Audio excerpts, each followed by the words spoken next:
Thank you very much.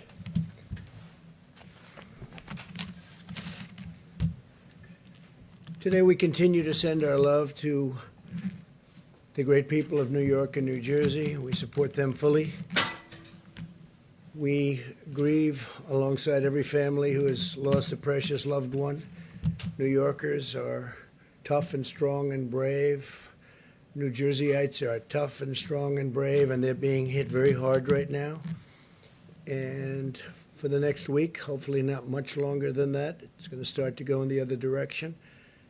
Our country is being hit hard, but some areas have done so incredibly well. We're so proud of them. They will beat this virus. We're going to beat it with the grit and the heart for which they're known and for which our country is known. And we appreciate everything that everybody is doing. We pray for Prime Minister Boris Johnson. He's become a great friend of ours. He loves this country. He loves his country. But he loves the USA, and he's always been very good to us. Whenever we had difficulty, he was with us, and we appreciate it. So we pray for Prime Minister Boris Johnson. He's going through a lot. As we intensify our military campaign against the virus, I think that it must be brought out that we have to thank the American people for continuing to follow our guidelines on slowing the spread, an expression that more and more people are thinking about. Nobody ever heard of it 2 months ago, and now everybody is talking about slowing the spread, stopping the spread. Even during this painful week, we see glimmers of very, very strong hope, and this will be a very painful week.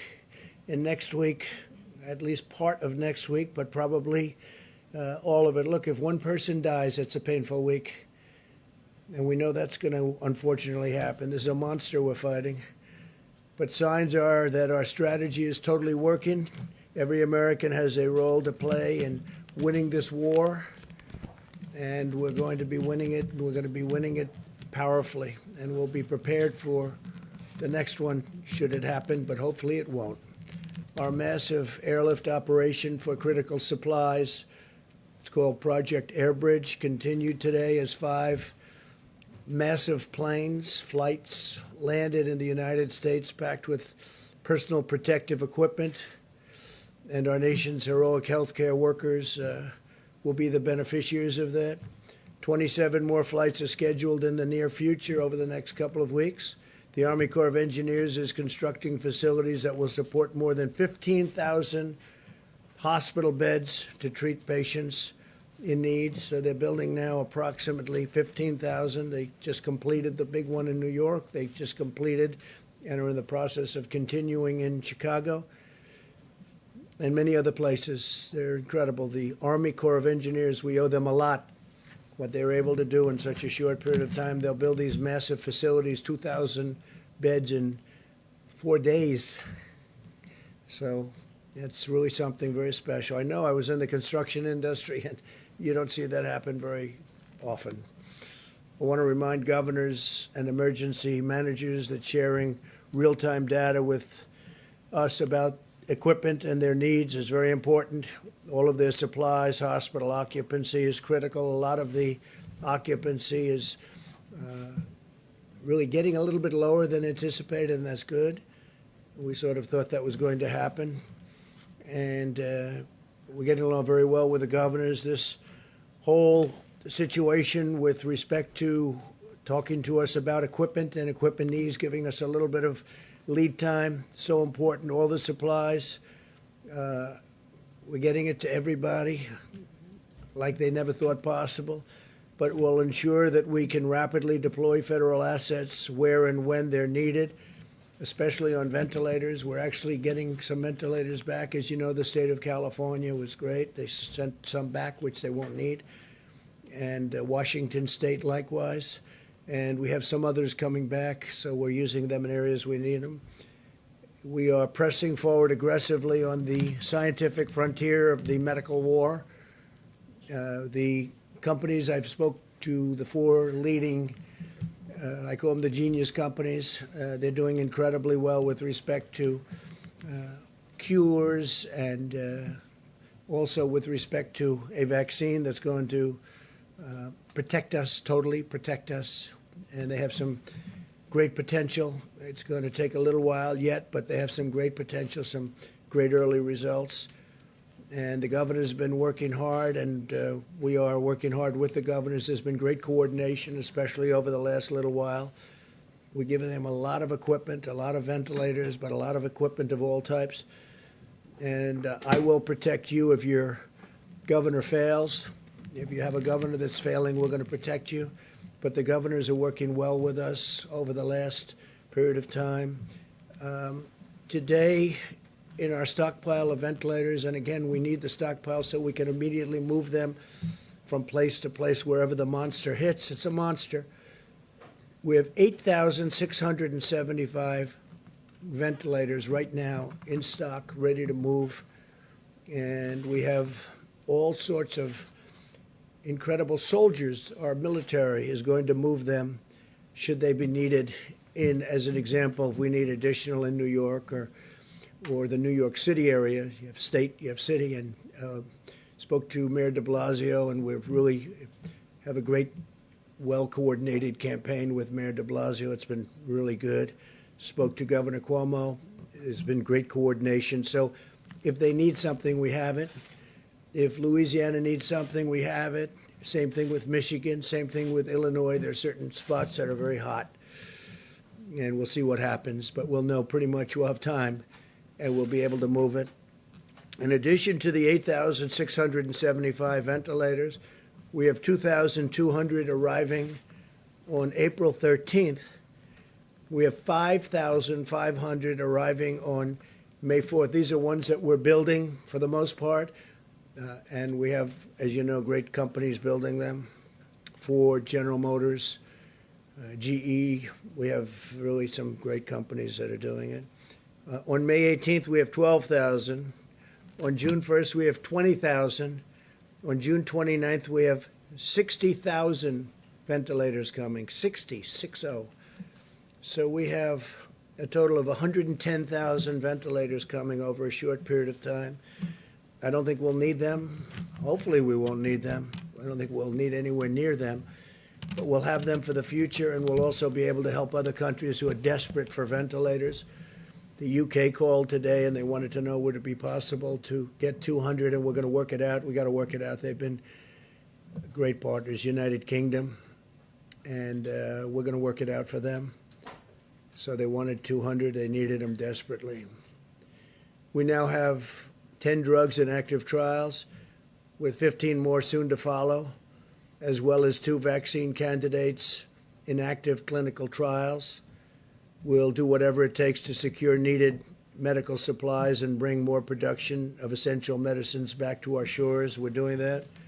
We're bringing them back to our shores. A lot of these companies, they went a little bit haywire.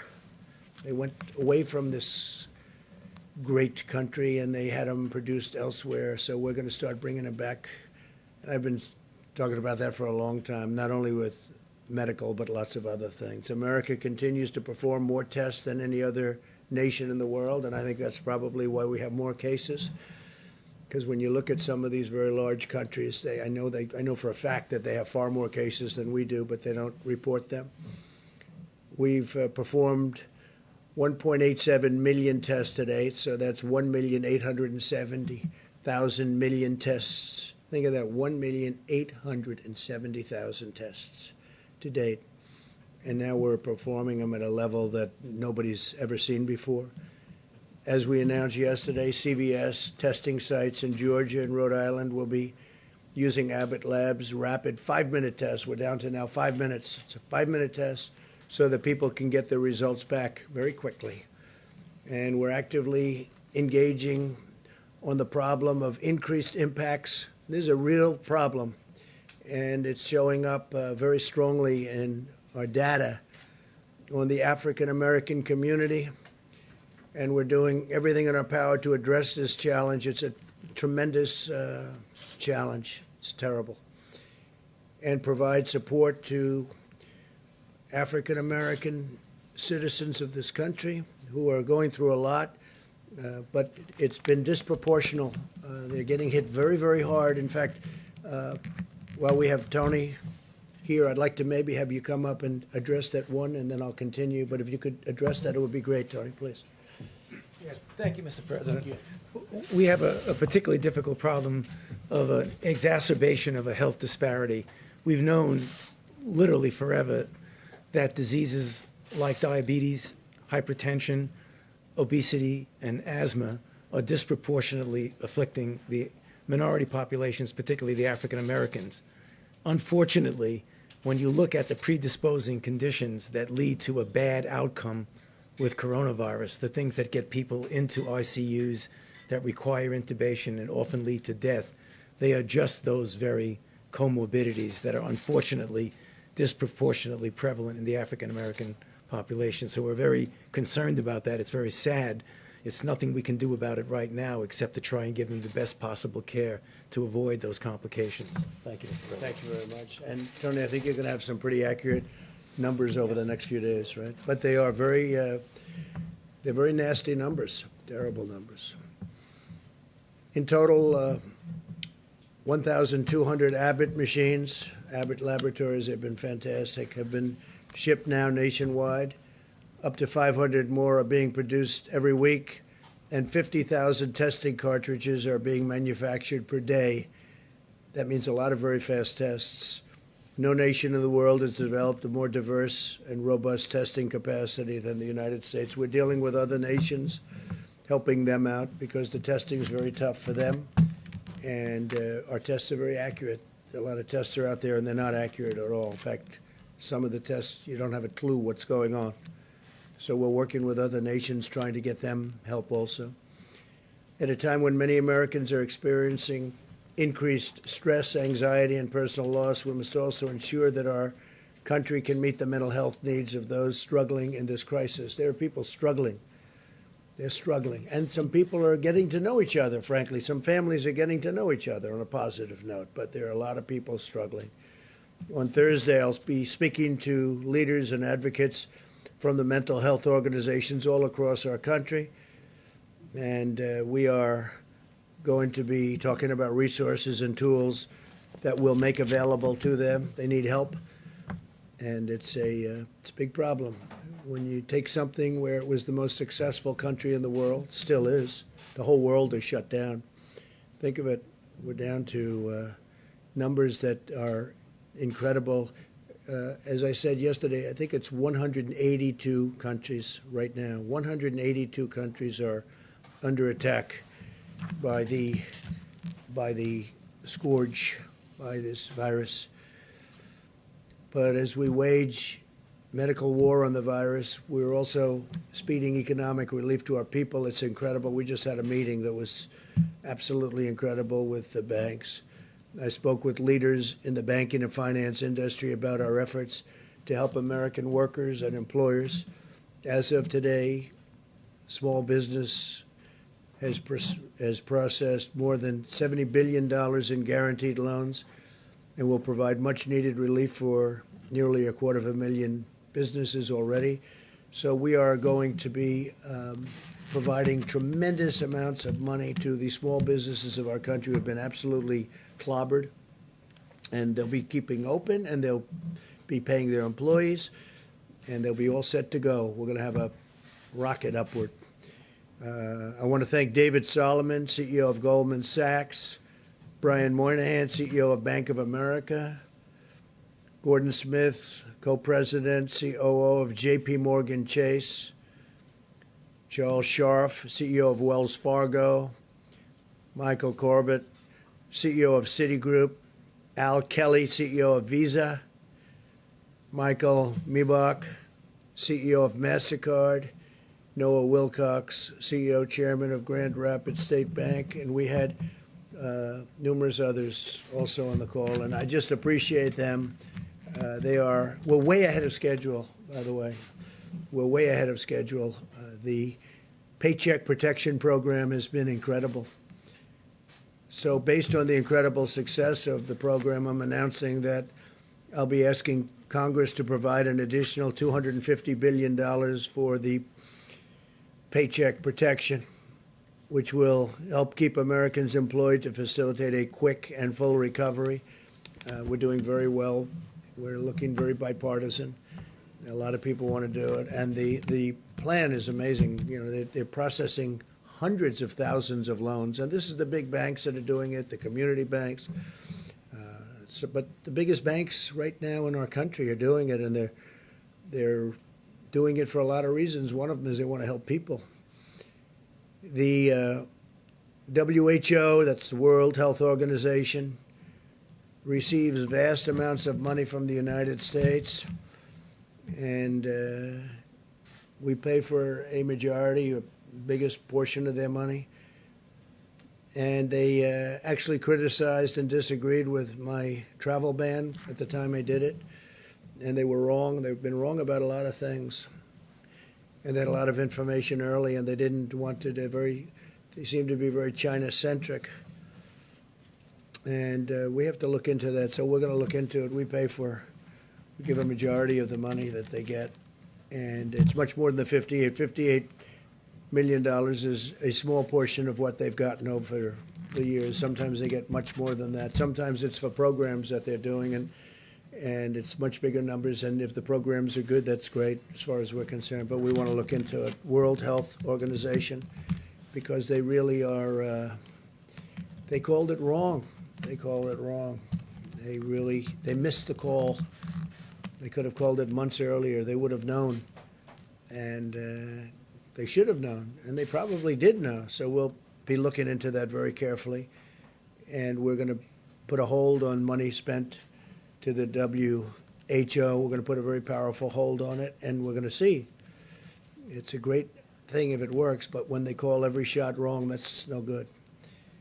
We're in the midst of a great national struggle, one that requires the shared sacrifice of all Americans. In recent weeks, it's been remarkable to see so many companies and organizations and individuals like the banks that I just told you about, biggest banks in the world. They stepped up to help small business. They're big business, small business. The small business will someday be the big business. But the small business is 50% of our economic strength. People don't realize when you add them up, but they just rose to the occasion. Everybody's rising to the occasion.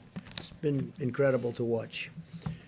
To honor and celebrate the extraordinary examples of patriotism and citizenship, I'm asking Americans to use the hashtag America Works Together when sharing stories of how we're all working together, getting through this ordeal in a fashion that nobody would have ever thought possible. It's been incredible, and that's why the numbers are so far much better. We want to keep it that way. If you look at the original projections, if we did nothing, it would be disastrous. If we decided to do something, we closed it down, had no choice. It was a good move. That was a good move. The early China move was a good move. The early Europe move was a good move. Made a lot of good moves, but closing it down was a big statement. It was a big, important thing. But we're looking to have far fewer deaths than originally thought, and I think we're heading in that direction, but it's too early to talk about it. I don't even want to talk about it now because we just want to work, and I think that people are doing an incredible job. The doctors, the nurses, the firefighters, the police, all medical people, what they're doing, the bravery that they're displaying is just incredible. Every citizen should take immense pride in the selflessness and all of the courage and compassion of our people, the workers, the people that are working, and construction workers going into hospitals, knowing nothing about this problem other than it's dangerous, and they go in there to rebuild sections of hospitals, and you have people in really big trouble right next door. They know nothing about it. All they know is they're going to get it done. They're going to fix that wing so they can have more people in there. It's incredible. But this is a national spirit that won our independence and settled the frontier and explored the horizons of space, and that's what we're doing. I mean, this is all new territory. It unlocked the miracles of science, and we're doing that. I wish you could have heard the calls I had yesterday with these great companies that come up with cures to diseases, and the success they've had over the last 15 years is really amazing. So I just want to thank all of them. They're working very hard.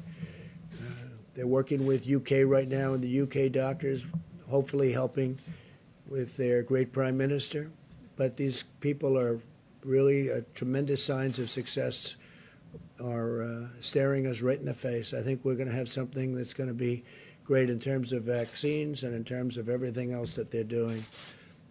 Just helping, really helping us, helping the people of our country, and helping ultimately the people of the world.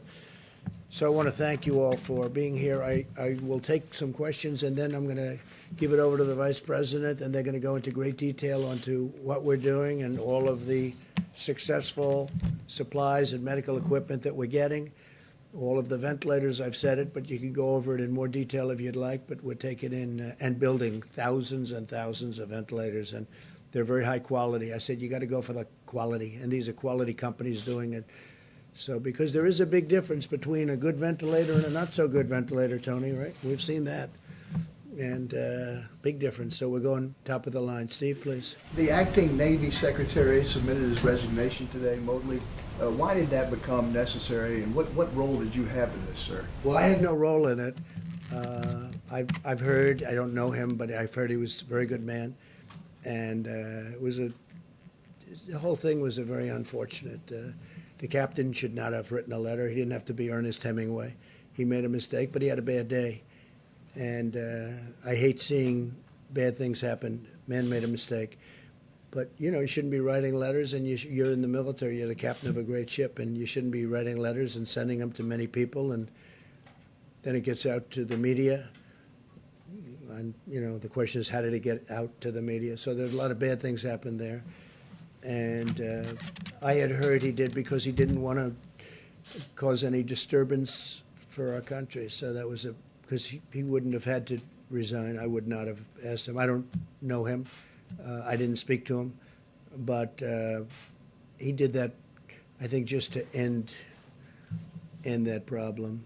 And I think in really many ways that was a very unselfish thing for him to do. What should happen now to Commander Crozier, who left? Well, they're going to look at that. I think Secretary of Defense, as you know, is Mark Esper, and he's very capable. And I think he's looking at that right now. They're going to just take it under regular Navy channels to see what they want to do. But he made a mistake, but he shouldn't have done that. And your secretary probably shouldn't have said quite what he said. He didn't have to resign, but he felt it would be better for the country. So I think it will end it quickly. Yes, please. So, Mr. President, a couple on the economic front. The $250 billion that was added today, or will be added for the small business loan program, brings it to $600 billion in total. Do you think that figure is enough? Might there need to be more down the line? When you see hundreds of thousands of applications, don't forget they're for $3,000, for $7,000, some for a couple of million. I guess one of the banks said a couple of million. So they're for different, very varying amounts of money. And there's a limit on the top, and then there's really no limit on the bottom as to what it might be. But it's really popular. It's hundreds of thousands of applications. They really like it. What I like is it keeps these companies together, these little companies. Just like we're going to help the airlines and the big companies, we're going to help the little companies. And the banks are running. Nobody's equipped to do a thing like that, but the banks are equipped. So the banks are doing it. Big banks, small banks. We have many banks, community banks.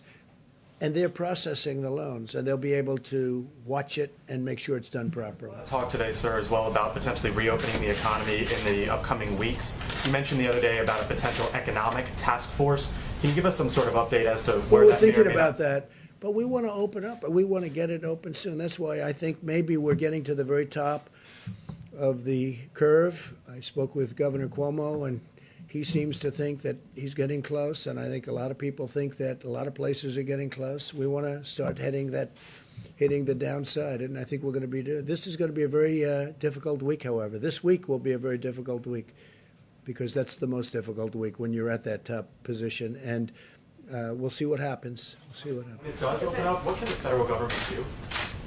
Well, Because the federal because a lot government of has it- done a lot, and it's going to do a lot. We want to.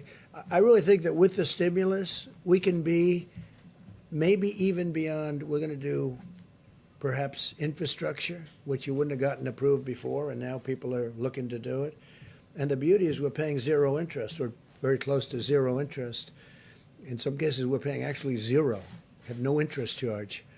And the dollar is very strong, and people are investing in the dollar. They want, the fact that we have the strong currency. We have the currency. Our currency is everything.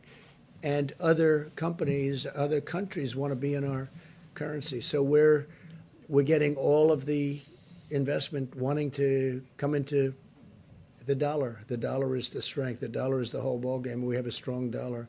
Other currencies are going down, way, way down in some cases. You look at other countries, I won't mention them, but other countries are going down 22%, 25%, 28%, and it's very hard for them. That makes it much more difficult. With us, our currency is relatively now stronger than it ever was, or it was over the last few years relative to other countries. It's always relative to other countries, but our currency is very strong. So therefore, people want to invest. If we do a bond issue to do infrastructure, everybody wants a piece of that issue, even at zero interest. Yeah, please. Did you see these memos that reportedly Peter Navarro wrote back in January? When did you see them, and how does these memos sort of square with what you've often said, that nobody could have predicted this? It sounds like he was predicting. I didn't see him, but I heard he wrote some memos talking about pandemic. I didn't see him. I didn't look for him either. But that was about the same time as I felt that we should do it. That was about the same time that I closed it down. I asked him about it just a little while ago because I read something about a memo. I said, "Did you do a memo?" I didn't see it. I didn't ask him to show it to me. He said, "Yes, I talked about the possibility of a pandemic." Nobody said it's going to happen, but there is a possibility. There always has been a possibility, but people wouldn't talk about it. But it was right about the time that I closed it down. And interestingly, the World Health Organization was not in favor of us closing it down. And if we didn't close it down, we would have lost hundreds of thousands more lives. So we did a good thing. Yeah. So at the time, though, when Peter Navarro did circulate those memos, you were still downplaying the threat of coronavirus in the U.S. You were saying things like, "I think it's a problem that's going to go away within a couple of days." It will go away. You said within a couple of days the cases will be down to zero. Well, the cases really didn't build up for a while, but you have to understand, I'm a cheerleader for this country. I don't want to create havoc and shock and everything else, but ultimately, when I was saying that, I'm also closing it down. I obviously was concerned about it because I closed down our country to China, which was heavily infected. I then closed it down to Europe. That's a big move, closing it down from China and then closing it down from Europe and then ultimately closing it down to the UK. So, and it was right about that time. But I'm not going to go out and start screaming, this could happen, this could happen. So, again, as president, I think a president has to be a cheerleader for their country. But at the same time I'm cheerleading, I'm also closing down a very highly infected place, specifically the location, as you know, in China that had the problems. And we're closing it down, but we close it down to all of China, then we close it down to all of Europe.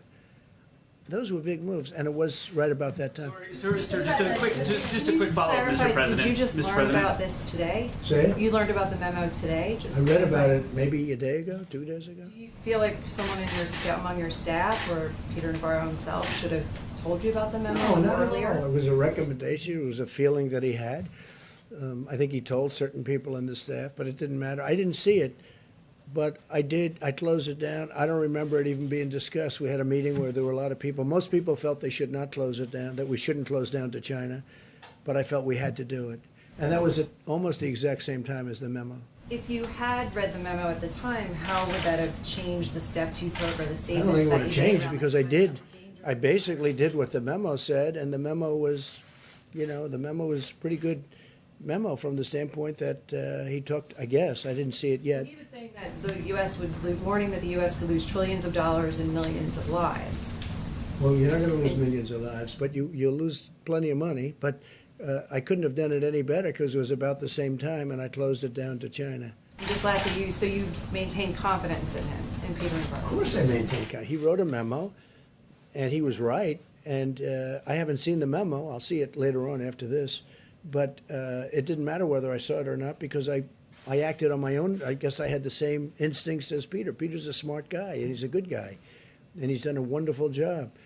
But he wrote a memo, and I guess he talked to various people about it. But ultimately, I did what the memo, more or less what the memo said, just about the time the memo came out. I closed it down. I took a lot of heat.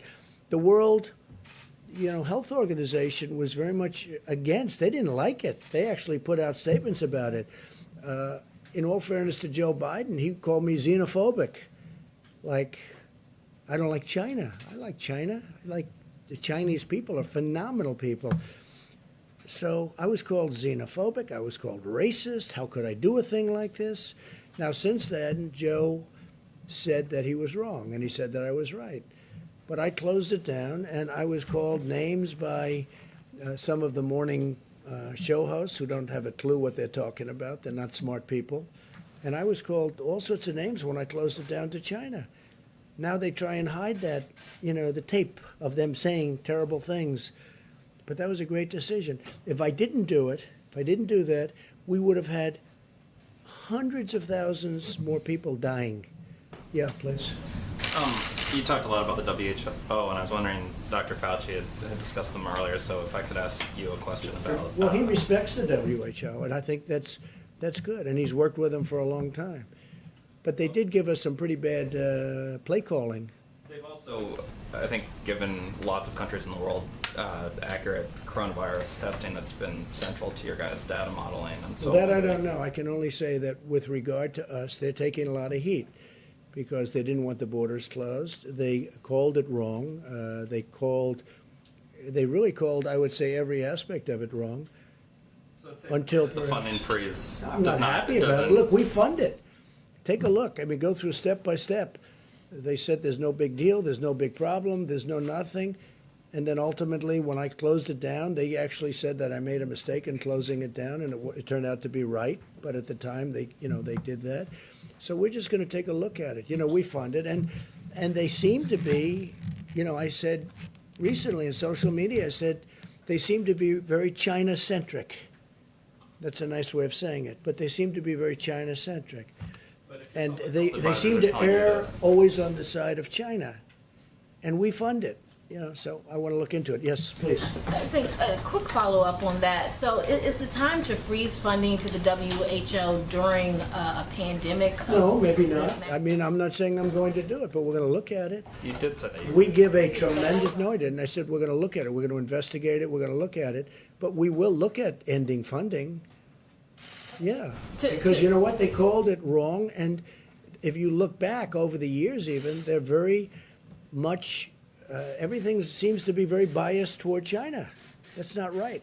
I wanted to follow up. You talked about African Americans and how they've been disproportionately affected by the coronavirus. Seems to be, unfortunately. Do you plan on requiring the CDC, any federal agencies or state agents, public places doing tests and private companies doing tests to collect that data on the race of the people being tested and the race of the people being treated and the outcomes? Well, we're just seeing tremendous evidence that African Americans are affected at a far greater percentage number than other citizens of our country, because we're dealing with our country. Now we're looking at it from a worldwide standpoint. Tony Fauci is looking at it very strongly, but these numbers have started to come out, and they're very strong, and they're pretty obvious. I mean, You will you're release talking about. you will release that Sue, publicly? would you like to talk about that for a second, please? I think one of the things that we're going to be doing with our Medicare data is to do that analysis. We're going to look back at the last month or so and look at, related type illnesses going forward. We now have a code for coronavirus, so we can actually stratify by demographic information, so we can look at race as a factor. We can also look at what the underlying health issues are as well. So we'll be providing that data very shortly, but we will be doing that analysis. We're working on that very hard. This is something that's come up over the last, I hadn't heard this, and then over the last few days, this has come up more and more. And I don't mean by a little bit. I mean many times. It's a real thing. Now, we want to find cures, we want to find therapeutics, we want to find vaccines, because that will solve everybody's problem. But why is it that the African American community is so much, numerous times more than everybody else, and we want to find the reason to it. And Dr. Fauci, Seema, both of them, and others are working on this, and they're going to have very good, I would say over the next, in less than a week, I think you're going to have very good statistics. Couple of Do days, 2 something days. specifically aimed at those communities that are being hard hit, those black communities Well, that are we're being helping hard them hit. a lot. But what's happening is we're trying to find out why is it that it's 3 and 4 times. Now, maybe that's not going to be the final number, but why is it 3 or 4 times more so for the black community as opposed to other people? It doesn't make sense, and I don't like it. And we're going to have statistics over the next probably 2 to 3 days, okay? Mr. President. Yeah, please. In the back. Thank you. I'd like to ask a question on behalf of myself and a colleague who couldn't be here due to social distancing. Thank you. Who are you with? Who? With Hearst Newspapers. I'm the print cooler today. Thank you. Some banks are only providing Paycheck Protection Program loans to clients with whom they have existing banking relationships.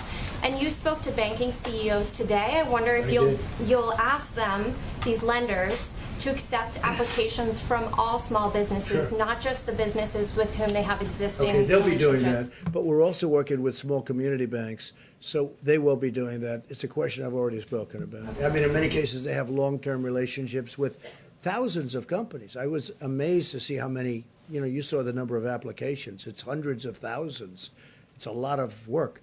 But I did ask that question, and they are working on that. Yeah. Thank you. And my second question from a colleague is Congressman Jerry Connolly, a Democrat from Northern Virginia, told the local DC CBS station that you personally requested the CARES Act stimulus bill be stripped of $25 billion for the Postal Service. Connolly claims that unless the USPS gets that $25 billion, the agency will be run out of money by June. He accuses you of hastening the demise of the Postal Service. Could you respond to that, please? I'm the reason the Postal Service has lost billions of dollars every year for many, many years. I'm the demise. This is the new one. I'm now the demise of the Postal Service. I'll tell you who's the demise of the Postal Service. So these internet companies that give their stuff to the Postal Service, packages, and I don't know why they're not, I don't run the Postal Service. You have a group of people, so-called independent people, and they run it. But these packages are, they lose money every time they deliver a package for Amazon or these other internet companies, these other companies that deliver. They drop everything in the post office. They say, you deliver it. And if they'd raise the prices by actually a lot, then you'd find out that the post office could make money or break even. But they don't do that. And I'm trying to figure out why. These are independent boards. They were appointed by other administrations. They're sort of long-term. They're there for a long time. And I've been talking to them also. You can look it up. Take a look. They have to raise the prices to these companies that walk in and drop thousands of packages on the floor of the post office and say, deliver it. And they make money, but the post office gets killed. Okay? So they ought to do that, and we're looking into it, and we've been pushing them now for over a year. And you know that because you've seen the stories. I'm pushing them. It's not fair for them to these great, wonderful modern companies. They walk into our old post office with all these routes that could never be built. You could never build them. They go into areas that you could never do. And they say, here, deliver this. And they lose a lot of money per package. And they have to raise their prices. But this Postal Commission doesn't do it. Now, we just got a chance to appoint a couple of people onto the commission, as I understand it, and that's good. But they have to raise their prices, otherwise they're just going to lose a lot of money. And tell your Democrat friend that he ought to focus on that, because if he focused on that, he could truly save the post office. Post office has been losing billions of dollars a year for many, many years. And have him take a look at that, because that's the way to solve the problem. Thank you so Yeah, much, please, Mr. President. Thank you so much.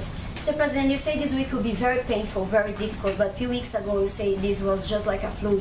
What have you learned? I didn't say 2 weeks ago it was a Few flu. weeks ago. You know The what? question Can I is, tell you Mr. what? President, what Excuse have me. you learned that Ready? you could offer as an advice to foreign leaders who still are skeptical about this pandemic and who are against social distancing? What is your advice? What have you learned? You said I said it was just like a flu. So the worst pandemic we ever had in this world was a flu. And it was called, you know that, it was in 1917, 1918. and anywhere from 50 to 100 million people died.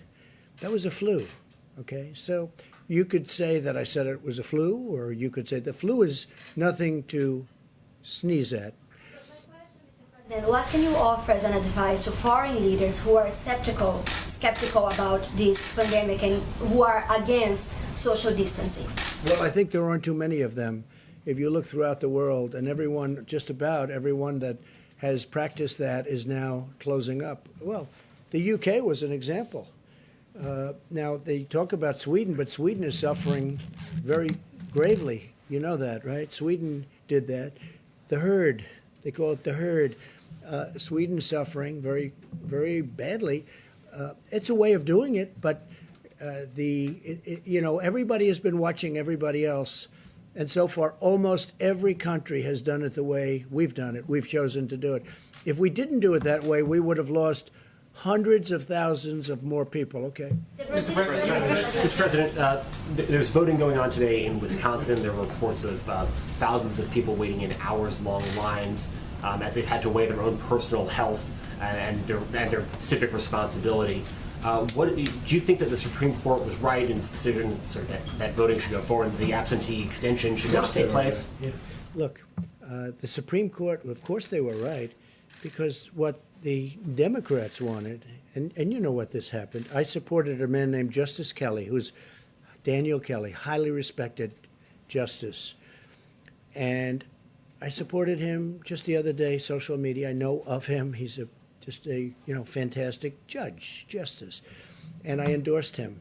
And as soon as I endorsed him, they wanted to move the election. They didn't want to move the election. As soon as I endorsed him, the Wisconsin Democrats say, oh, let's move the election to 2 months later. They didn't mind having the election until I endorsed him, which is very interesting. And now they talk about, oh, safety, safety. Well, it was 15 minutes after I put out an endorsement that they said we have to move the election. They didn't want to move the election before that. The other thing they wanted to do, which is crazy, at the end of the election, they wanted to have 1 week for proxies to come in or mail ballots. Now, mail ballots, they cheat, okay? People cheat.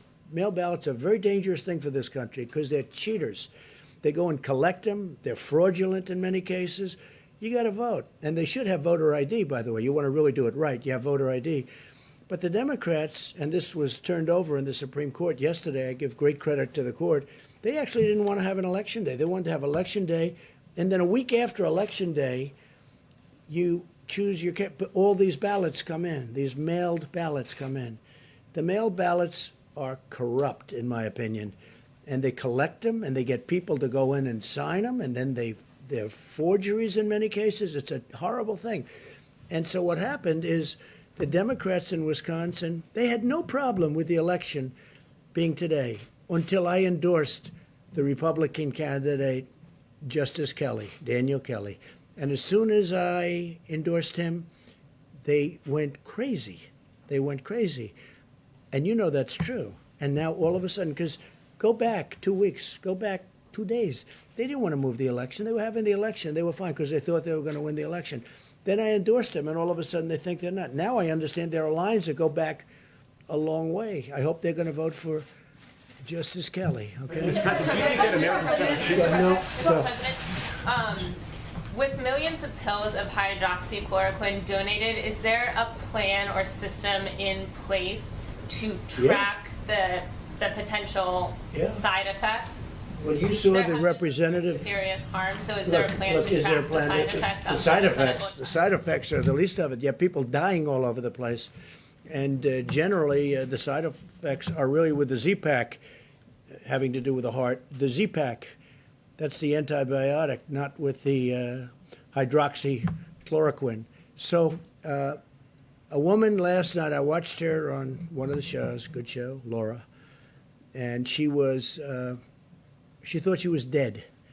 She was a representative from Michigan. She was just in horrible shape for 12 days, 14 days. She thought she was dead. I think she said that her doctor said it's going to be very tough. She saw me talking about this, and she asked her husband to go to the drugstore. Now, this is a Democrat representative, a person that, perhaps wouldn't be voting for me. I think she'll be voting for me now. even if she's a Democrat, even if she's a Democrat representative. And they went to the store, which I made available because we have millions of doses. We have, I think, 29 million doses of this drug. And she asked her husband, she said, please go out. I'm not going to make it. Please, you have to hear her story. Please go out, get it. He went at 10 o'clock in the evening to the drugstore. He got it. He gave it to her. Now, you know, I don't say it works like this at all. 4 hours later, she awoke and she said, I feel better. And then shortly thereafter, she felt great. This is a woman that thought she was going to die. I mean, she's a Democrat representative, highly respected woman, African-American woman. I don't know if you saw it. As you asked a question about African-American, she was an African-American woman, a great woman. Her manner of speaking, the way she told the story was beautiful. I asked my husband to go and get it. He got it. She is now okay. I mean, she was interviewed last night on television. And she thanked me. She thanked me even in a tweet. She said, I want to thank President Trump. He saved my life. Look, I don't say that happens with everybody, but that's a beautiful story. There are many of those stories. And I say, try it. Okay, please. I mean, if you're in trouble, if you're going to die, and you're going to die, I mean, you're not going to die from this pill. Now, there could be some side effects, but the side effects is really more so from the Z-Pack. Those side effects? No, doctors have to recommend it. I want doctors. I'm not a doctor. I'm just saying we hear great results. And some people say, let's go to a laboratory, let's test it for a couple of years. And no, we got people dying in this country and all over the world right now, not in a couple of years. They're dying as we speak. There are people dying. And I really think it's a great thing to try, just based on what I know. Again, I'm not a doctor. And I say, get a physician's approval. And they have physicians in these hospitals, great physicians, brave physicians. They also say it's good for the hospital workers to take them, that it's, keeps it away, keeps it out of your system. I don't know. But there's a lot of good examples. And, we have a 1,500 case study going in New York, and it's almost complete. So it'll be very interesting to see what happens. Go ahead. Thank you, sir. I appreciate that woman. She was great. You have to see it to believe it. The way she spoke, it was like a miracle. And this was not a fan of mine, but she's a fan of mine now, and I'm very honored by it. Go ahead. Thank you, sir. Can you talk about your decision to remove Glenn Fine from the Pandemic Response Accountability Committee? And does that move and some of the criticism you've leveled at IGs, how does the American public have confidence that there'll be oversight? Well, we have a lot of IGs in from the Obama era, and as you know, it's a presidential decision. And I left them largely. I mean, changed some, but I left them. But when we have, reports of bias, and when we have different things coming in, I don't know Fine. I don't think I ever met Fine. I heard the name. It wasn't an Obama. I heard the name. I don't know where he is. Maybe he was from Clinton. Okay, you check that out. Okay, maybe he's from Clinton. But we did change him. But we changed a number. We have about 7 nominations in, I believe. We put 7 very, very highly qualified people for the IG position. And, that's a decision that I could have made 3 years ago, and I could have made 2 years ago. And but we're putting in, not so much for him, we're putting in 7 names. I think it was 7, and they're going in now. Yeah. Mr. President, when you talk about the WHO being China-centric, what exactly are you talking about? Is it because China is underplayed how many I victims don't know. They seem to come down on the side of China. Don't close your borders to China. Don't do this. They don't report what's really going on. They didn't see it. And yet they were there. They didn't see what was going on in Wuhan. They didn't see it. How do you not see it? They didn't see it. They didn't report it. If they did see it, they must have seen it, but they didn't report it. Please, go ahead. Mr. President, just turning back to the voting in Wisconsin and those long lines, who will be responsible and who should be held responsible if people get sick after they voted? Look, all I did was endorse a candidate. I don't know anything about their lines. I don't know anything about their voting. I love the state. But you also encourage I people to won get out the and vote state. today as well. Will you take some of the responsibility if some of those I people won the get state, sick? which is rare for a Republican to do, but I won the state of Wisconsin. I'm going to win it again because we've been great to the people of Wisconsin, as you know, with our policies, and they like me and I like them. but all I did was endorse a candidate that's highly qualified, very respected person. And all hell broke loose as soon as I did that. And then all of a sudden they want to change. Before I endorsed them, they didn't want to change this voting area. There was no problem with the Democrats voting until I endorsed the candidate. Then they said, let's move it 2 months. Let's move it 3 months later. Safety, safety, safety, right? All of a sudden they want safety. Well, before I did the endorsement, they didn't talk about safety. It was fine for months. For months, it was fine. It was always going to be. And now I endorse, and they want safety. So, you know, that sounds. Thank you.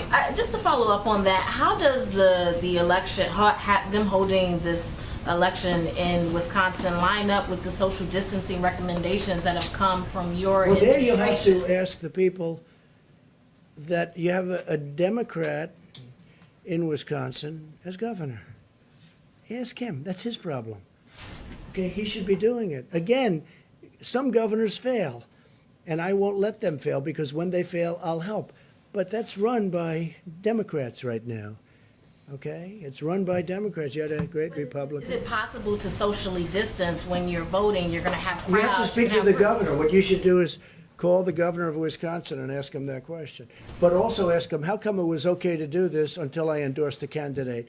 And as soon as I endorsed him, these lines are formed, and I hear, Mike, the lines are through the roof. So, you know, hopefully they're going to vote for the right candidate. Yeah, please. Mr. President, can I just check in on oil again today? I was wondering if... Oil? Yeah. if Where there's- is it today? Well, I was wondering if you... No, where's the price? Give me the price. I'm not sure, to be honest. How can you ask a question when you don't know the price? I'll look it up for you. Okay, let me do somebody else then. Go ahead. So you were highly critical of mail-in voting, mail-in ballots for voting. I think a mail-in few minutes voting ago, is but horrible. you voted by It's mail corrupt. in Florida's election last month, didn't you? Sure, I could vote by mail for that. How do you reconcile Because I'm that? allowed to. Well, that's called out of state. You know why I voted? Because I happen to be in the White House and I won't be able to go to Florida to vote. the But let me difference just between say, mailing within well, there's a state or big mailing difference outside the between state? somebody that's out of state and does a ballot and everything sealed, certified, and everything else. You see what you have to do with the certifications. And you get thousands and thousands of people sitting in somebody's living room signing ballots all over the place. No, I think that mail-in voting is a terrible thing. I think if you vote, you should go. And even the concept of early voting is not the greatest because a lot of things happen. But it's okay. But you should go and you should vote. I think you should go and you should vote. You look at what they do, where they grab thousands of mail-in ballots and they dump it. I'll tell you what, and I don't have to tell you, you can look at the statistics. There's a lot of dishonesty going along with mail-in voting, mail-in ballots. You've encouraged state officials to buy their own medical equipment. The federal officials are kind of swooping in and scooping up those orders. How are That's you not right. ensuring that it's I've being been hearing distributed that so long. fairly? And is Well, there we're more getting transparency? great prices on equipment. We're getting great prices on equipment, and we're helping the states. And the governors are very thankful. Mike Pence had a call yesterday with every governor was on the call, and it was like a love fest. They're very happy. I don't know if they tell that to the press. Some of them don't. Some of them will never say good to the press, but they know we've done a great job. Not a good job, a great job. Because state officials are widely No, saying no, I that. think sometimes it does. And what we say is, let us know, and we will immediately drop out of the bidding. Let us know, and we do that, and we drop out. Sometimes we tell them to drop out because we've got a good price. And then we'll deliver it to them. How do you ensure it'll be fairly distributed? Yeah, go ahead, behind, please. Go Yes, ahead. thank you, Mr. President. No, not you. In front, please. Some states have had trouble with getting accurate death counts, particularly because of lack of testing or no uniform. Did you see death counts? Yes, because of lack of testing and no uniform system to I don't put know. that into. When you say death counts, I think they're pretty accurate on the death count. Somebody dies, I think the states have been pretty accurate. There's no testing. That's a big deal, what you're just saying. No, the death counts, I think they're very, very accurate. I do say this, I think if you look at China and if you look at some of these very large countries, when you talk about cases, number of cases, I would be willing to bet they have more cases than we do, but they don't do the testing like we do. But you look at, you look at some of these certain countries, and I would be willing to bet a lot that they have more cases. But we're more accurate. and our testing is done very accurately, and we've got a good process. Did you have one? Yes, please. Mr. President, OAN. you have been very consistently supportive of a payroll relief tax. And what, I know payroll? That, payroll relief. Now, I know you're still busy trying to implement Right. phase 3, but as we move towards phase 4, Yeah. are there still obstacles to that? Because that would put money in American pockets, like Yeah, consistently. you're right. I would love to see a payroll, good questions. I would love to see a payroll tax cut. And I think on behalf of the people, it would be quick. Now, it's a longer term, it's a longer time because it's over a period of a year or whatever you want to make it. But I would love to see a payroll tax cut. There are many people that would like to see it as a permanent tax cut, payroll tax cut. Stopping it from. Well, the Democrats right now are stopping it. What are their reasons? I don't know. I don't know. Maybe they think it's good politics to stop it, but you'd get a lot of people, a lot of money immediately. The payroll tax cut would be a great thing for this country. I would like to have it regardless of this, but this would be a fantastic time to have the payroll tax cut. The Democrats are stopping it, but I don't think they're. I think there's a certain flexibility. I think it's something that we should do, both for business and the people. But this would get money into the hands of small business immediately, money in the hands of people, the workers and people immediately. And it would be over an extended period, and it would be simple to do. It's so easy to do. It's a great tax cut, and I'd love you to speak to the Democrats, and let's get it done. So I'm going to give this now to Vice President Pence, and they're going to go over some very good statistics with everybody. And we'll have a couple of answers on that because we're working very hard on the African American community with respect to what's going on because it's not good. I don't like it. And we're going to have some very good statistics, Tony, I think, over the next couple of days. So thank you all very much. Thank you.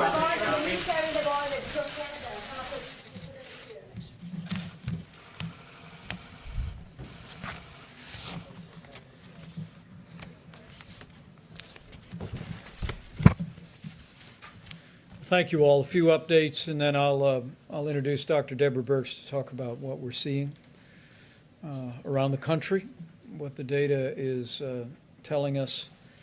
But suffice it to say, as the President said several times, this is a very tough week in America.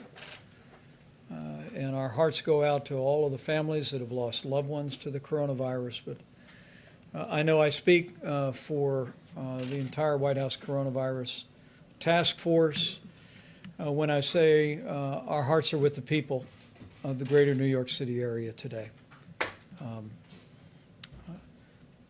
As we stand here today, in the midst of heartbreaking numbers of losses in New York City, I also want to assure the American people that there's reason for hope. As Dr. Birx will enumerate in just a few moments, despite the increase in losses, as Governor Cuomo articulated today, hospital admissions continue to decline. And in our report early this morning from Dr. Birx, we continue to see evidence of stabilization in some of the areas around the country of the most significant outbreak, the New York metro area, including New Jersey, Long Island, and Connecticut, New Orleans metro area, Detroit, Boston, Chicago, and Denver, as Dr. Birx will explain, continue to give evidence of stabilization, which in a very real sense is evidence that the American people are putting into practice the social distancing, the President's guidelines for our nation. And for that, as the President said earlier today, we thank the American people. Even in the midst of hardship and loss at a time when we've seen more than 385,000 Americans test positive for the coronavirus and more than 12,000 succumb to this illness. The evidence that Dr. Birx will describe to you will show that the American people know our future is in our hands. And so as I begin, allow me just simply to continue to urge every American to put into practice the guidance you're receiving from your state and local authorities.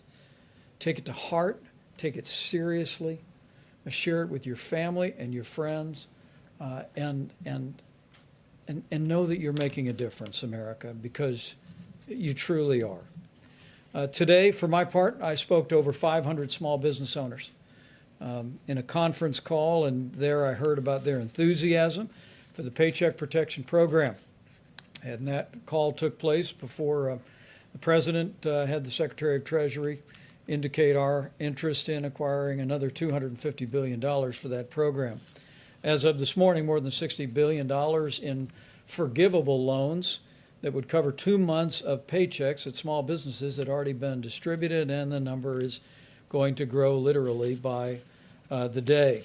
We also had a very productive call today with some other American heroes.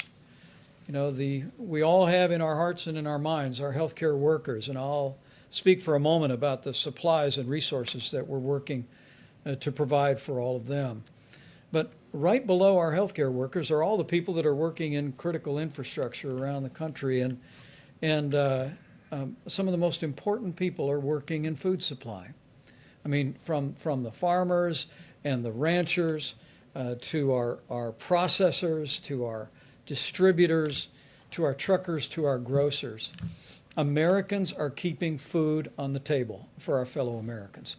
And let me begin by just saying what I said to some of the most prominent CEOs of meat and grain industry companies in the country, companies like Tyson Foods and Hormel today. Not just these companies, but to all the hardworking people working in food supply today, thank you. Thank you for what you're doing to keep those grocery store shelves stocked. Thank you for showing up for work every day and working hard to keep that food supply rolling in America. You know, it was more than 5 weeks ago that the President brought in all the grocery store leaders in the country, and there he received a commitment that no grocery store in America would close, and they haven't. But it's been these heroic Americans, from the farm to the fork, that have made it possible for Americans to have one less worry, and they are truly inspiring heroes. That being said, I did hear from the industry today that there have been reports of some plants having reduced capacity because of people having concerns about exposure to the coronavirus. In fact, over the last several days, there's been some incidents of worker absenteeism, and some plants have actually been forced to close temporarily.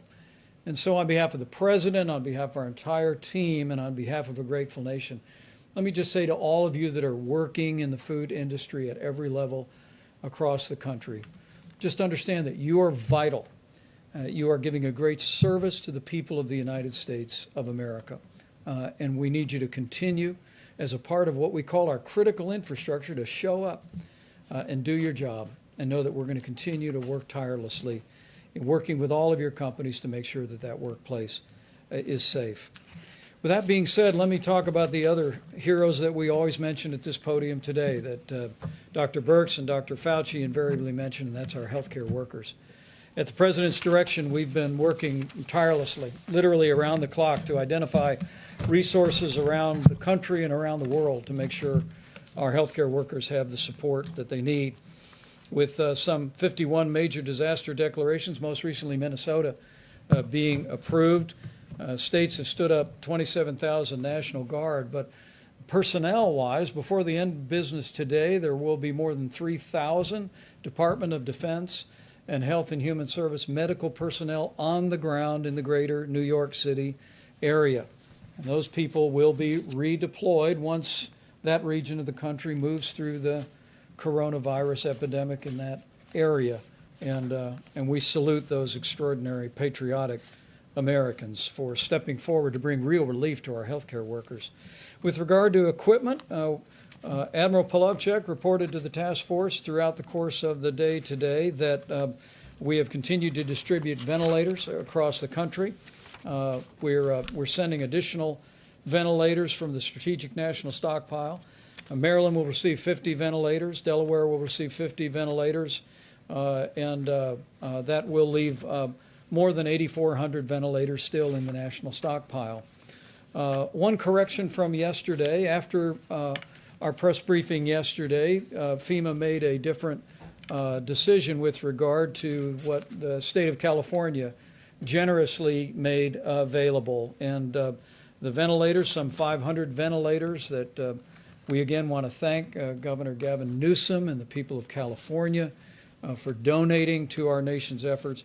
100 of those are being deployed to New York, 100 to New Jersey, 100 to Illinois, 50 to Maryland, 50 to Washington, D.C., 50 to Delaware, and 50 to Nevada.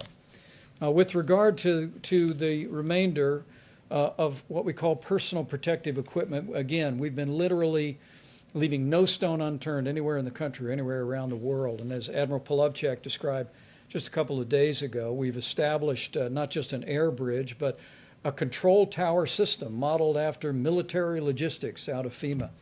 And while FEMA is acquiring a small portion of what's being acquired, 90% of the supplies are being routed directly into our massive distribution system. And FEMA is using the data that Dr. Birx provides to target those resources to the areas most in need.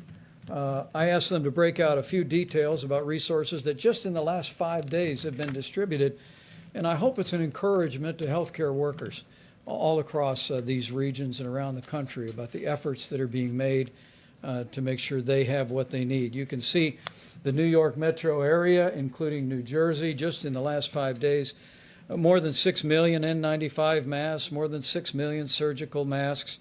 When Governor Cuomo and I last spoke, he told me there was a real challenge for medical gowns in the New York City area and in New Jersey as well. And 2.8 million gowns were distributed to that region as well. Going next to New Orleans, where again, while we see some encouragement, challenges remain in that community. Some 837,000 N95 masks for healthcare workers, 165 surgical masks, other items including almost 6 million gloves have been distributed. Detroit continues to be a real focal point. We're working closely with Governor Gretchen Whitmer as well as Mayor Mike Duggan to meet the needs of healthcare workers in Detroit. Just in the last 5 days, 1.6 million N95 masks have been routed into the healthcare system in Detroit, nearly 700,000 surgical masks, and 24 million gloves, just as a portion of what's displayed. And in the Chicago metro area, which we continue to focus on each and every day, more than 1.7 million N95 masks have been routed into their healthcare system, 900,000 surgical masks, 25 million gloves. I share these details in the hopes that healthcare workers looking on will be encouraged. At the President's direction, we are making every effort to make sure you have the resources you need to do your job, to do it safely, and to go home safe to your family, even while you provide that extraordinary and courageous care that our healthcare workers are providing literally around the clock in the midst of the coronavirus challenge.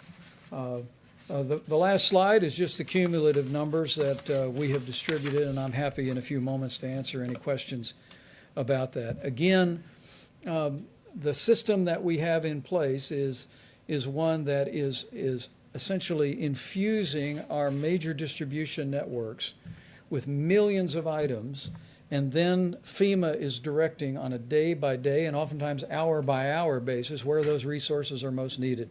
And we'll continue to do that as the coronavirus makes its way through these communities and through communities that are very much on our watch list today. And let me just lastly say that, again, I want to thank the American people for stepping up and doing your part. We continue to be overwhelmed with one story after another where people are doing social distancing, where people are looking after one another, where they're checking in with a phone call to an elderly friend, a family member, to make sure they're okay. I mean, we are on the front end of 30 days to slow the spread. And I will tell you, as a non-scientist up here, that I see glimmers of hope in the early numbers that we're seeing come out of the greater New York City area, New Jersey, even New Orleans and Detroit and Chicago. There does appear to be, as Dr. Birx will explain in more detail, there does appear to be evidence of leveling, evidence of progress, but this is exactly the time for all of us to redouble our efforts to do everything each and every one of us can, not just to protect our own health and that of our family and our loved ones, but to do our part to ensure that we lessen the impact of the coronavirus on America as a whole, but even more importantly, that we lessen the impact on lives by ensuring that we do our part to make sure that no one that is vulnerable is unnecessarily exposed to this virus. With that, let me yield to Dr. Birx and then Seema Verma and Dr. Fauci, and we'll take all your questions. Thank you, Mr. Vice President. So hopefully you can see from those numbers that we've taken a data-detailed approach, really bringing the power of granular data to the supply chain and moving supplies based on really what you would call burden of disease and need. If I could just start out by not just going to the numbers at the beginning, but really talking to the community of health advocates, to the community that works on the social determinants of disease and the communities of the historic Black colleges and universities. We really need to improve messaging, and I'm asking them to help us increase the messaging around this. We don't want to give the impression that the African American community is more susceptible to the virus. We don't have any data that suggests that. What our data suggest is they're more susceptible to more difficult and severe disease and poorer outcomes. And we really need to make sure that every household is aware of what it's going to take to protect the individuals in that household that have pre-existing conditions. We could call on the indigenous nations, the real tribal leaders, to also be working very closely to protect the elders of their communities. We know this is more difficult in multi-generational households, and it's really going to call for really unbelievable attention to details of hand washing and protecting others from each other, particularly if you don't feel well. This is really a call to action to the communities to make sure that we get messages appropriately out there so that everyone understands what it's going to take for us all to protect one another. And we know it can be done because we can see these changes. I wanted to go through the numbers at a high level so you understand why particularly these supplies went to these areas to begin with. We talk about attack rates or the cases per population. So in the New York, as a state, they have 7 cases per 1,000. This is the highest in the country. In New York City itself, it's closer to almost twice that in New York City. New Jersey is 4 per 1,000, Louisiana 3 per 1,000, Massachusetts 2 per 1,000, Connecticut 2 per 1,000, Michigan 1.5 per 1,000. The District of Columbia in the Baltimore area now 1.5 per 1,000, and we're watching them very closely. Pennsylvania 1 per 1,000, but we're concerned about Philadelphia.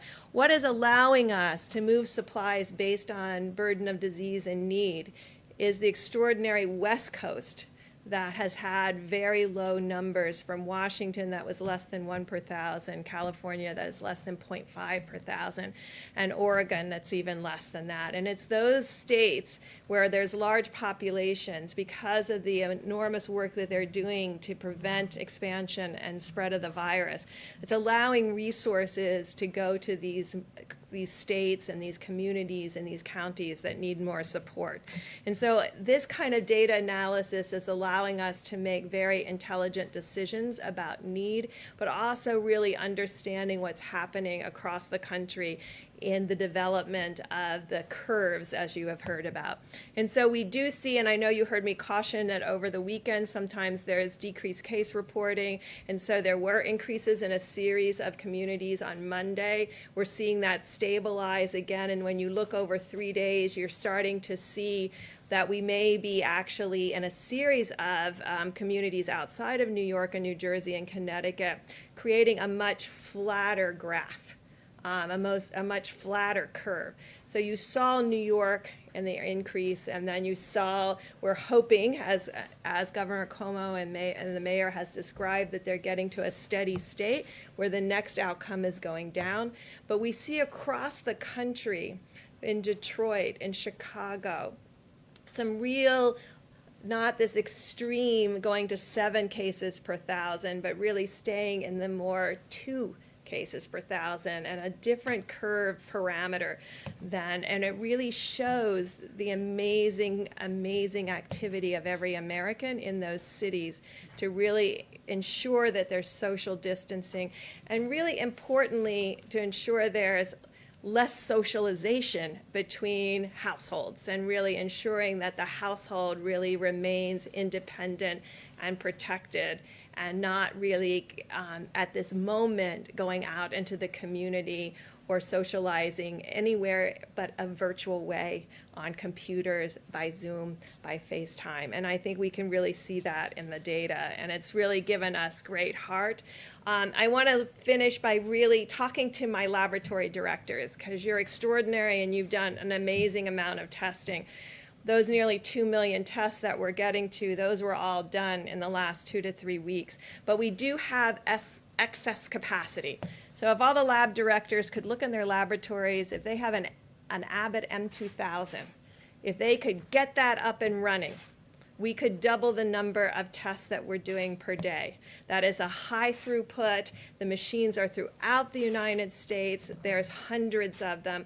Right now, about 80% of them are idle. We're going to have a call with the laboratory directors of these laboratories to really ensure this is an automated, robotic situation that they can run. There's over 1 million tests sitting, test kits sitting, ready to be run. We have 5 platforms of tests. This is one of our really high volume platforms, like Roche, and we're really calling on them to really increase that capacity so that we can do not only increased diagnostic testing, which I think we're doing quite well right now, but also increasing the ability to do more healthcare workers, first responders, community testing, and surveillance. And then finally, you will see, and you've heard about it happening in the UK and other places, there's a series of antibody tests out there that have not been validated.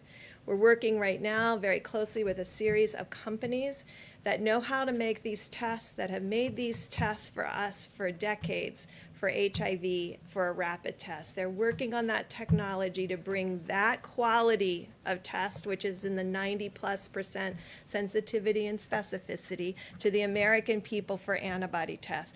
But until we get those, if you see them on the internet, do not buy them until we can give you a test that's reliable for all Americans. And we are working very hard to have that happen and bring that to the American public.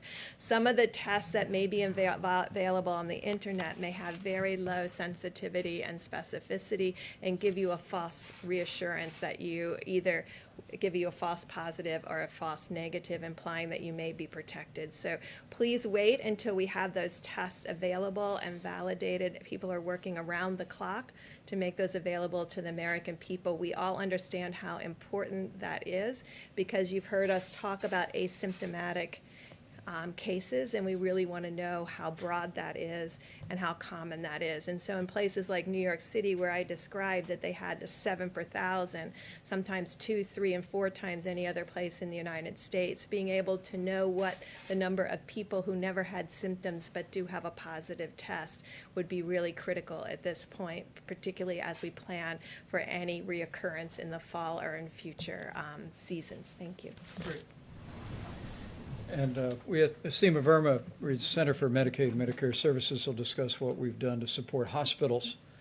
As we support healthcare workers, we want to make sure the institutions that are providing the environment for care are well-financed, and she's got a couple of funding streams, and help is on the way. Seema? Thank you, Mr. Vice President. And let me just start with echoing the President and the Vice President's comments about our condolences to all the people out there that have lost somebody to the coronavirus. And also a sincere appreciation and thanks to all our healthcare workers that are on the front lines.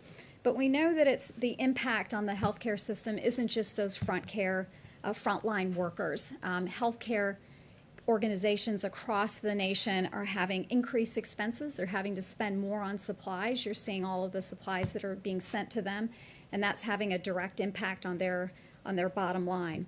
Many of them are also having increased expenses because they're taking advantage of some of the flexibilities that we've given them. Hospitals without walls, they're putting, you may see tents out in their parking lots where they're doing testing or screening, so they have a lot of increased expenses as well. Other healthcare organizations are not performing essential surgeries or other services. A lot of them are moving to telehealth, and that represents lost revenue for these healthcare organizations across the country. And so the president has asked us to address this issue. About 10 days ago, we put out something called accelerated payments that we do in the Medicare program, and it allows us to advance payments to providers based on their historical Medicare revenues that they receive. So just in 10 days, we've been able to provide payments to providers. We had about 25,000 requests. We've processed about 70% of these. It's happened in about 5 days, and the total on that is about $34 billion that we've managed to put into the healthcare system. But those are essentially loans. The president has asked us to go further with this and to start the implementation of the CARES Act. That provides $100 billion to the healthcare system.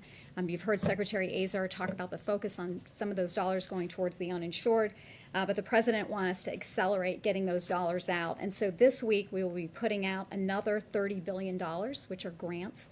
This is going to be based on Medicare revenue.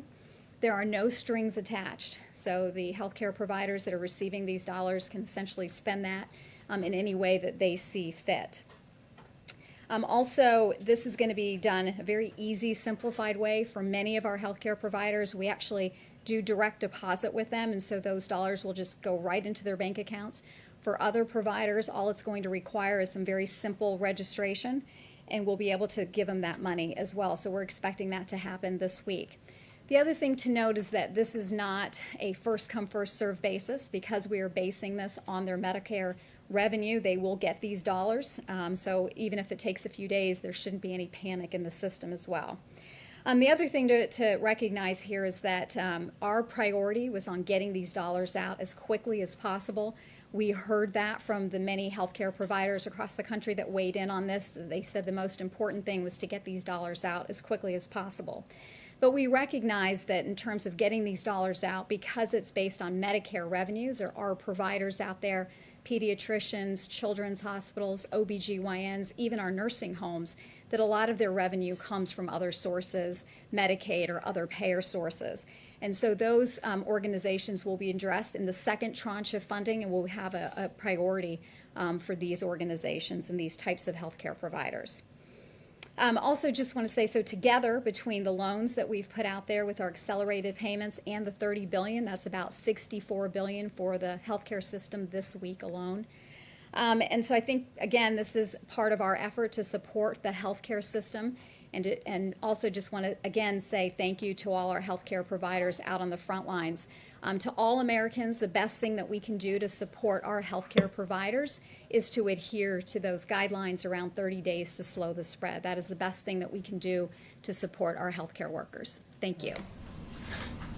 Fauci, please. I just want to make a brief comment to get back to the discussion about the health disparities in the African American community, because it really is very important. And the reason I want to bring it up, because I couldn't help sitting there reflecting about sometimes when you're in the middle of a crisis like we are now with the coronavirus, it really does have ultimately shine a very bright light on some of the real weaknesses and foibles in our society. And as some of you know, the greater proportion of my professional career has been defined by HIV/AIDS. And if you go back then, during that period of time when there was extraordinary stigma, particularly against the gay community, and it was only when the world realized how the gay community responded to this outbreak with incredible courage and dignity and strength and activism that I think that really changed some of the stigma against the gay community, very much so. I see a similarity here because health disparities have always existed for the African American community. But here again, with the crisis, how it's shining a bright light on how unacceptable that is. Because yet again, when you have a situation like the coronavirus, they are suffering disproportionately. As Dr. Berg said correctly, it's not that they're getting infected more often is that when they do get infected, their underlying medical conditions, the diabetes, the hypertension, the obesity, the asthma, those are the kind of things that wind them up in the ICU and ultimately give them a higher death rate. So when all this is over, and as we've said, it will end, we will get over coronavirus, but there will still be health disparities, which we really do need to address in the African American community. Thanks. Well said. Questions for our panel, please. Yeah, for Mr. Vice President, and then a question for Dr. Birx as well. Sure. On the ventilator issue, with 8,400 of them in the stockpile and tens of thousands more coming, why are states like California and Washington needing to send ventilators to other states, and is that smart if they might need them later on? Well, I'm going to let Dr. Birx speak about what's happening in California and Washington, because it is a real credit to the people of both states and the leadership of both states to see the progress that we've made.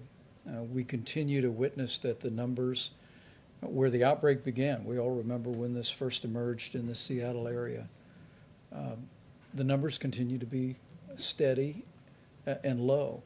And what we've seen the governor of California do, what we saw the governor of Washington State do, and the governor of Oregon, where the coronavirus hasn't arrived to a large extent in Oregon, I think is in keeping with the highest tradition of the American spirit. And they are understanding what I think Americans are understanding more and more, that while we tend to think of this as one large curve in our minds when it began in our country, and we long for the day that it will end, and we want to hasten that day by putting into practice all these mitigation efforts. The reality is, what these experts have explained to this layperson, is that what we're actually going to witness is a number of small curves that will cumulatively mean that curve. And for Oregon, for Washington State, for California to recognize where the need is, and then to partner with us and FEMA to make sure the resources are there at the time of the need, at the point of the need, I think is really inspiring. But Dr. Birx, do you want to speak to that? Yeah, I want to be clear. No, we didn't ask for their ventilators. They looked at their epidemiologic curves. These states have amazing health commissioners, and I think when this is over, we'll really be.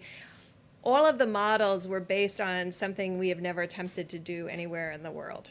We have never attempted to do this kind of mitigation.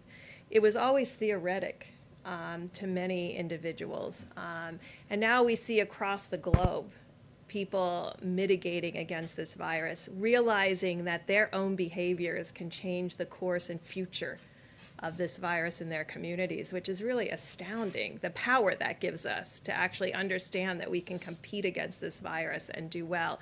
And so I think their governors and their health commissioners looked at their curves, looked at their hospitals, looked at their ICU, and looked at their needs, and then decided that they didn't need those at this time and wanted to make it available for other states that were in more of that 2 per 1,000, 3 per 1,000, 4 per 1,000, and 7 per 1,000. And I think we'll learn a lot from other states and other communities to really understand how to do this better next time. And I think this is what will teach us, because we've never attempted anything like this, at least in my lifetime, where we've had, these 30 days to stop the spread. I mean, we've not ever put out information like that. So I think you heard the CDC director talk earlier today about, in the models, how different individuals thought communities would mitigate and the rate at which they would mitigate. And I think you can see that across the world, we're learning that when you give communities the information that they need to understand what's going on, and you're transparent, that communities can be part of the solution in a transparent and amazing way. And I think this kind of education and dialogue is always critical when you want communities. I think when I first started here 5 weeks ago, I said that we will win based on what the communities are able to do as a community of Americans. And I think we're all really deeply impressed about what they were able to do. So it was the governors who decided. The testing backlog, I just had a quick follow-up question on that. How close are we to getting into that 24-hour window you've talked about being very important? And then what is the status of the self-swab test? So we're tracking all of that very closely. I use my time here to appeal to people specifically, the health educators, the health advocates, because I know the power with them. But to my lab directors, I really need the Abbott M2000 online, because that means we can do an extra 100,000 tests a day. And there's enormous power in that. The ability to self-test, last time I had my test here, I self-tested, so it can be done. It's straightforward. It works very well with that rapid 5-minute test. But what we now have to create, and I know that's always difficult because everybody wants one of something, we now have to create a mosaic that brings together where we know every single machine is in the United States, where our gaps are, and then align resources with need and gaps in the testing and ensure that we have the right laboratory test for the right community. So you can see there would be communities, particularly the Indian Health Service or rural communities, where that Abbott ID Now kit could be incredibly helpful, because otherwise they're shipping it all the way to a capital, maybe 3 states away, and that's going to add 2 or 3 days to the wait time, which we're trying to get away from. The backlog, 2 or 3 days, or what would you? It varies state by state, and we'll be talking with all of the states about really changing how we do testing in the community to really ensure that we're testing optimally. Because right now we have still focused very much on hospital diagnosis because we know it will make a difference in treatment. So these major laboratories are still putting drive-through tests at the back to all the hospital tests. And so that's where the backlog is in the drive-through tests. So I know if you're an outpatient, not an inpatient, but if you're an outpatient, that is where the delays right now are, but it's state by state. And so some states have 24-hour, 48 hours for both their outpatients and inpatients. Others have short for inpatient and longer in outpatient, and then we're trying to reconcile those two pieces. Right. And the team is actually meeting tonight to review that, but one of the data points that we review is literally on a state-by-state basis what the turnaround time is for testing, and we continue to work that. And these Abbott laboratory devices there's 18,000 of them across the country. When you go to your doctor office and get a strep test, it's that device. All Abbott Laboratories has done, with strong and swift efforts of the FDA, is create a test to put in that for the coronavirus, and it's a 15-minute test. And so I want to renew our call to all the healthcare providers around the country is find your Abbott device, and we'll work our hearts out to get a test to you. How about in the back corner? Mr. Vice President, thank you. One for you and then one for either of the doctors, if you don't mind. For you, sir, back to this idea of reopening up the economy, since it's not like there's a switch that you can just turn it back on.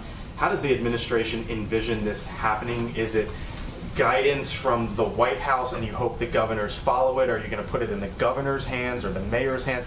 How do you envision all of that working together? Well, the one thing I can assure you is that the president's decision in that regard is going to be informed by what the data shows and about decisions about when we can responsibly reopen America and put America back to work. I can tell you the CDC will have new guidance tomorrow that the CDC will be publishing for people who were in proximity to an individual that tested positive for coronavirus but have no symptoms.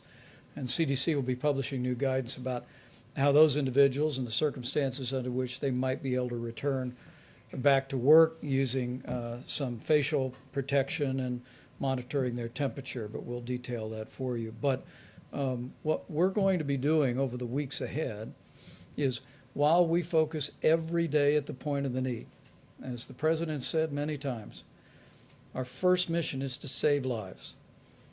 And that means to slow the spread, to bend the curve, to continue to engage the American people, which they are admirably doing, to continue to put all the social distancing into practice. But there is a dual track that the president has already initiated. Some of the best minds here at the White House are beginning to think about what recommendations will look like that we give to businesses, that we give to states, but it'll all, I promise you, be informed on putting the health and well-being of the American people first. Dr. Burks? Either for Dr. Burks or for Dr. Fauci. Or do either of you want to take that? Or Go ahead. secondly, as a lot of parents are sitting home with their kids, and they've been home with their kids for weeks now, and they're wondering, maybe resigned to the fact that maybe their kids aren't going back to school this year, but are looking ahead. What do you think summer camp holds, and what do you think the start of next school year holds? If you could look down the line, do you think those start on time? Do you think school next year starts on time? Can I say a word on behalf of teachers since I'm married to one? There you go. My wife was all day yesterday at the elementary school she teaches at, loading up about 500 bins of art supplies for kids. And she's just one of millions of teachers across this country who find themselves having to distance teach kids. And I'm proud of Karen, but relatedly, I'm proud of every teacher in this country. The Secretary of Education was here not long ago talking about our efforts to expand distance learning resources, even in K through 12. To all the teachers who are out there, we just want to say thank you. Thank you for what you're doing, for continuing learning even in this challenging time. And to all of the kids, just because you're home doesn't mean you don't have to do your schoolwork. Keep it up. Anticipate children being back in classes in August? What I will tell you is I'll yield to the health experts, but that'll be part of what we're looking at in terms of guidance going forward, whether it be summer school or whether it be returning to school next fall. But the most important thing we can do is put this epidemic behind us as quickly as possible. Well, my daughter is a school teacher, so she asked me the same question. It is unpredictable, but you can get a feel for if we start talking about the things where the curve goes down and we really have minimal, how we respond and what kind of a rebound we see or don't see, I think is going to have a lot of influence, probably more immediately on things like summer camps than it does in the fall. I fully expect, though I'm humble enough to know that I can't accurately predict, that by the time we get to the fall, that we will have this under control enough that it certainly will not be the way it is now, where people are shutting schools. My optimistic side tells me that we'll be able to renew to a certain extent, but it's going to be different. Remember now, because this is not going to disappear.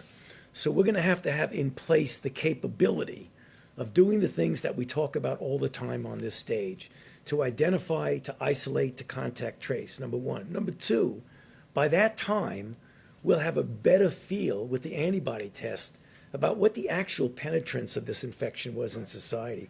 How many people have actually been infected? Who's protected? If you have antibody, it's very likely that you're protected. Who's vulnerable? Do you treat vulnerables different than you treat the people who are protected? All of these things are going to go into the decision of just how much back to the original way we'd like it to be in the fall. Bottom line is no absolute prediction, but I think we're going to be in good shape. Dr. Fauci? I just want for Dr. Fauci or Dr. Burks. Can you talk about your concerns about deaths being misreported by coronavirus because of either lack of testing or standards for how they're characterized? So I think in this country, we've taken a very liberal approach to mortality. And I think the reporting here has been pretty straightforward over the last 5 to 6 weeks. Prior to that, when there wasn't testing in January and February, that's a very different situation and unknown. There are other countries that if you had a pre-existing condition, and let's say the virus caused you to go to the ICU and then have a heart or kidney problem, some countries are recording that as a heart issue or a kidney issue and not a COVID-19 death. Right now, we're still recording it, and the great thing about having forms that come in and a form that has the ability to mark it as COVID-19 infection, the intent is right now that if someone dies with COVID-19, we are counting that as a COVID-19 death. Can you be sure, I mean, you hear from coroners that that's not necessarily the case. Are you sure, how can you be confident about that? And is there any concern that it skews the data that you're trying to collect in terms of projections and things like that? Well, I think that would apply more to rural areas that may not have the same level of testing, but I am pretty confident in New York City and New Jersey and places that have these large outbreaks and COVID-only hospitals. I can tell you they are testing. New York and New Jersey together have, by proportion, are testing extraordinarily well as Washington State and Louisiana. So I don't see that there's been a barrier in testing to diagnosis. No, I think there's so much focus now on coronavirus that, particularly if you take New York, which we all know is having a disproportionately higher proportion of the burden of the entire country is right now in New York. You know, I can't imagine if someone comes in with coronavirus, goes to an ICU, and they have an underlying heart condition and they die, they're going to say cause of death, heart attack. I cannot see that happening, so I don't think it's going to be a problem. How about one more? A question for Dr. Fauci on the virus hitting Black communities the hardest. I mean, these numbers are staggering. Louisiana and other states are reporting 40 to 70% of deaths are African Americans. Do you expect that pattern to continue nationwide? Some states have not even reported their data yet. You know, I can't be confident to predict patterns, but the underlying reason why that is happening doesn't change from state to state. So you expect it to get worse? No, I expect that when African Americans get infected, given the disproportionate disparity of the underlying conditions that lead to complications like the ones I mentioned, I expect that we will still see the pattern that when you look at the proportion of people who get into serious trouble and die, again, it's going to be disproportionate towards the African Americans. I do expect that. And is the federal government now leading the charge in collecting this information from the states, and when will it be made public?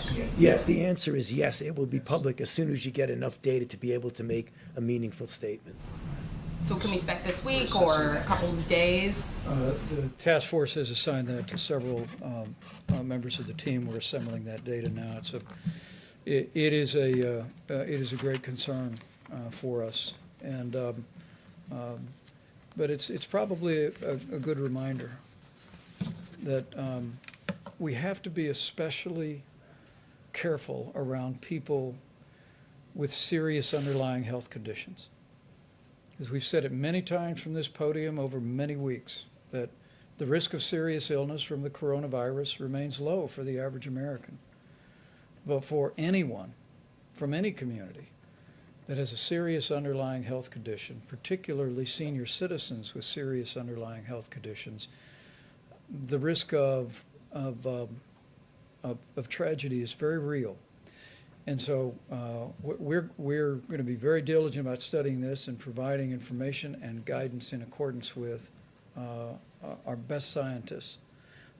But I do want to say to each and every American, the President's coronavirus guidelines for America about wash your hands. If you're sick, stay home. If you can work from home, if you're not in critical infrastructure like our incredible healthcare workers or all those heroic people working to keep food on the shelves at our grocery stores and keep medicine at the pharmacies, we ask you to work from home if you can. Avoid unnecessary travel. Avoid gatherings of more than 10 people. Use a drive-through at a restaurant. Don't go in the restaurant. Not just to protect your health, but to protect those of every community, of every background in this country who may have underlying conditions that make them susceptible to tragic outcomes. That's how we can all do our part to slow the spread and to protect our most vulnerable. And the American people are doing it, and as we continue to do that, we will hasten the day that we put the coronavirus in the past and we reopen America and put America back to work. Thank you all. We'll see you tomorrow.